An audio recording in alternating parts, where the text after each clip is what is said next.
chers téléspectateurs, c'est Aline Teibaro avec le journal du janvier 6.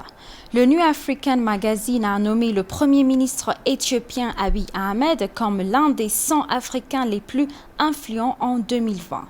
Il rappelle que le Premier ministre éthiopien était l'un des noms favoris de sa liste l'année dernière. Il a remporté le prix Nobel de la paix, négocié la paix avec l'Érythréen, lancé toute une série de réformes dans son pays et s'est mis sur le point d'unir les divers groupes ethniques et religions qui posent l'Éthiopie.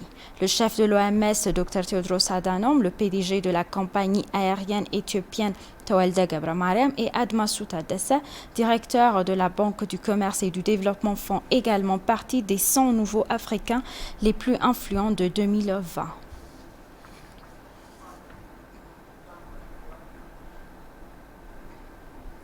Le ministère des Affaires étrangères de l'Éthiopie a déclaré qu'il est dans l'intérêt de l'Éthiopie de résoudre à l'amiable les problèmes qui persistent le long de la frontière entre l'Éthiopie et le Soudan. Le porte-parole du ministère des Affaires étrangères de l'Éthiopie, l'ambassadeur Dina Mufti, a fait ses remarques lors de la conférence de presse bimensuelle du ministère d'hier. Il a informé les médias de certains des derniers développements dans le pays, tels que l'opération d'application de la loi à Tigray, l'actuel différend frontalier entre l'Éthiopie et le Soudan et les négociations tripartites sur le barrage. Concernant les problèmes frontaliers avec le Soudan, l'ambassadeur Dina a déclaré que le problème actuel de la partie soudanaise est qu'il occupe à tort les zones frontalières des deux pays. Le porte-parole a toutefois insisté sur le fait que l'Éthiopie croit fermement à la résolution des problèmes par le biais de négociations à l'amiable. Le porte-parole a déclaré à la presse que l'Éthiopie ne recourrait pas à des accords qui retiendraient en aucune manière ses droits d'utilisation des eaux du Nil.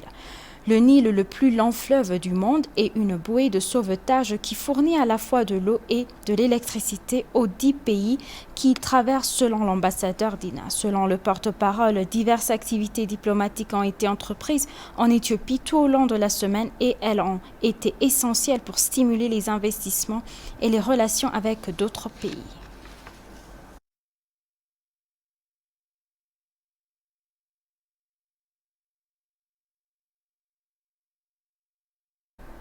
Les experts juridiques notent que les activités criminelles inhumaines du TPLF contre des civils innocents impliquent qu'ils sont capables de diriger et de commettre des actes odieux typiques des terroristes. Cependant, les inscrire officiels sur la liste des groupes terroristes est une tâche laissée à certains organes gouvernementaux, ont-ils souligné. La clique du TPLF a également été habituée à enfreindre les principes et les dispositions constitutionnelles au cours des 2 dernières années et demie, ont-ils rappelé. Mentionnant que le TPLF défie le système fédéral en particulier depuis 2 ans et demi, le membre exécutif de l'Association des avocats éthiopiens Tewodros Getachew explique également les procédures prises pour déclarer le TPLF comme terroriste sur la base de la loi antiterroriste révisée de l'Éthiopie. Tewodros a ajouté que même si ceux qui ont commis allaient au-delà de ceux commis par des terroristes, des organes spécifiques concernés sont autorisés à les classer dans la catégorie des groupes terroristes. Il en bon à rappeler que le titulaire a pris des mesures militaires contre la clique du TPLF déchue suite à son acte lâche d'attaquer d'indomptables commandants noirs dans le dos.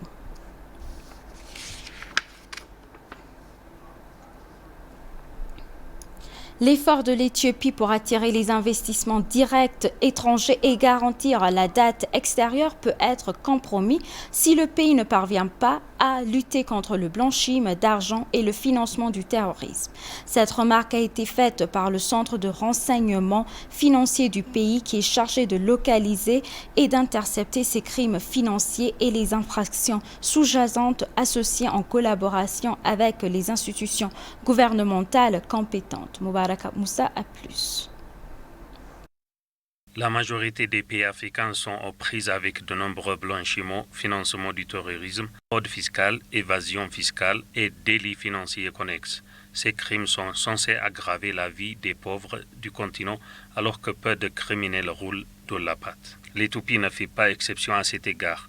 L'intégrité financière du pays a été abusée par des personnes et des institutions qui travaillent sans relâche sur des procédures financières juridiques trompeuses. Bien que le pays ait créé un centre de renseignement financier il y a des années pour faire face à de nombreux blanchiments et financements du terrorisme, l'affaire exige un effort coordonné avec le public et d'autres organes gouvernementaux, a déclaré Mulugeta Tamasgan, chef de l'équipe de surveillance et d'évaluation du centre. Si nous n'interceptons pas efficacement ces crimes financiers, l'intégrité de nos institutions financières sera mise en péril. Ils ne pouvaient pas travailler avec les organisations financières internationales. Les investissements directs étrangers seront également menacés.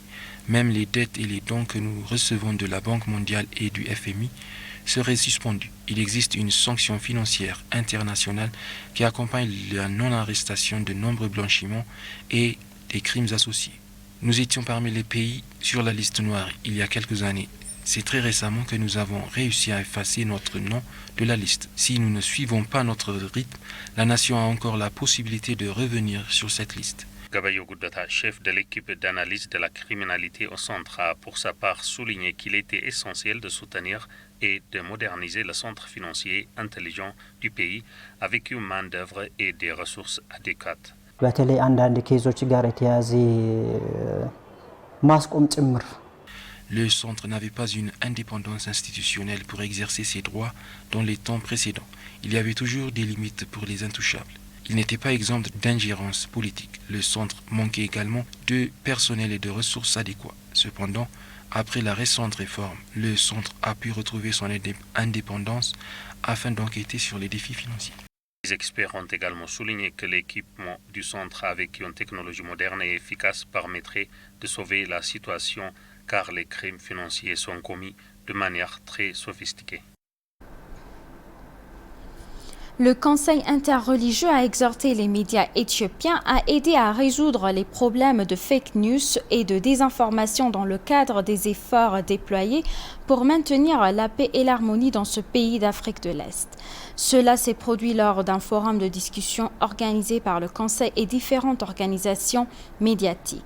L'événement a mis en lumière le fait que les médias doivent avoir la part du lion dans la lutte contre la diffusion de fausses informations et la désinformation propagée intentionnellement par des individus et des groupes déterminés à démanteler l'Éthiopie. Le rôle des médias est donc irresponsable pour assurer la paix, l'unité et l'harmonie entre les peuples et soutenir la démocratie en Éthiopie, a-t-on souligné.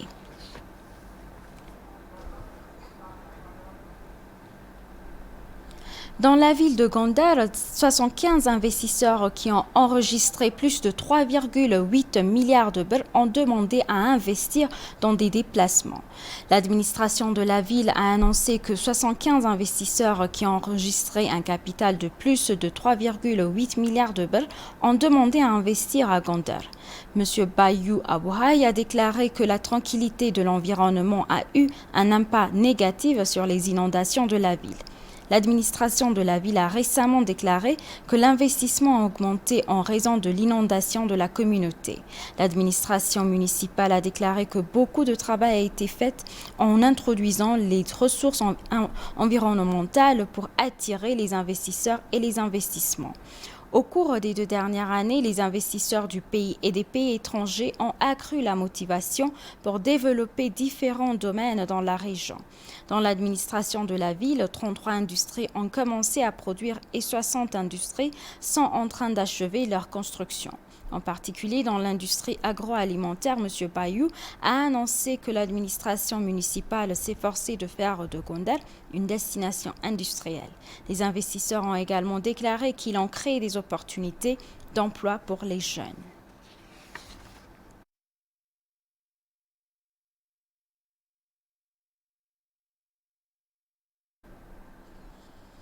Et pour conclure, la zone de libre-échange continentale africaine a officiellement débuté le 1er janvier 2021 dans le cadre d'un accord de repère reliant les économies africaines.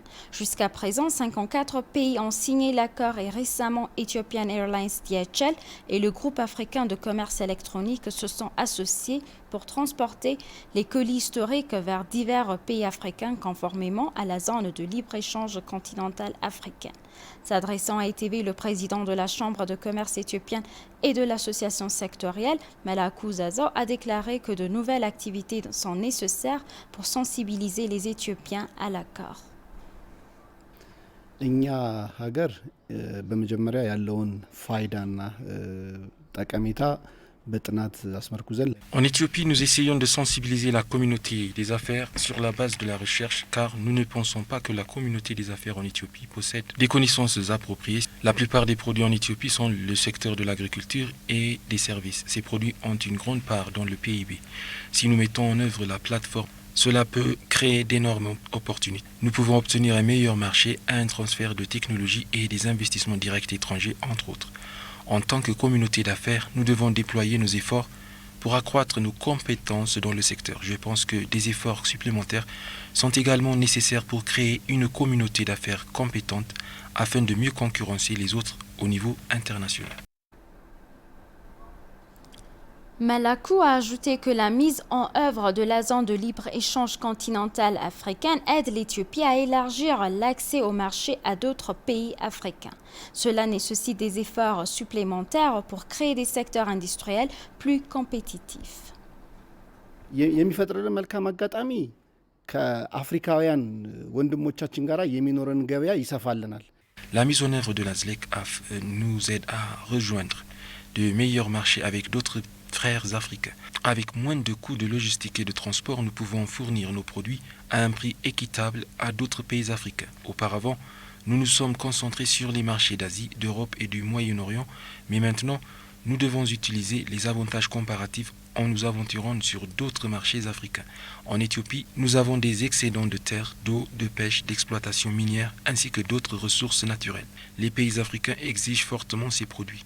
Outre l'exportation de ces produits, nous devons maximiser nos efforts pour ajouter de la valeur à ces produits. Nous devons générer des devises fortes en développant le secteur industriel pour assurer la croissance économique de notre pays.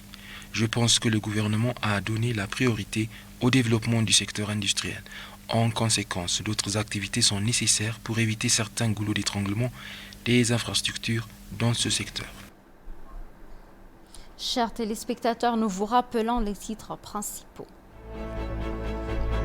L'Éthiopie réaffirme son engagement à résoudre à l'amiable les problèmes frontaliers avec le Soudan.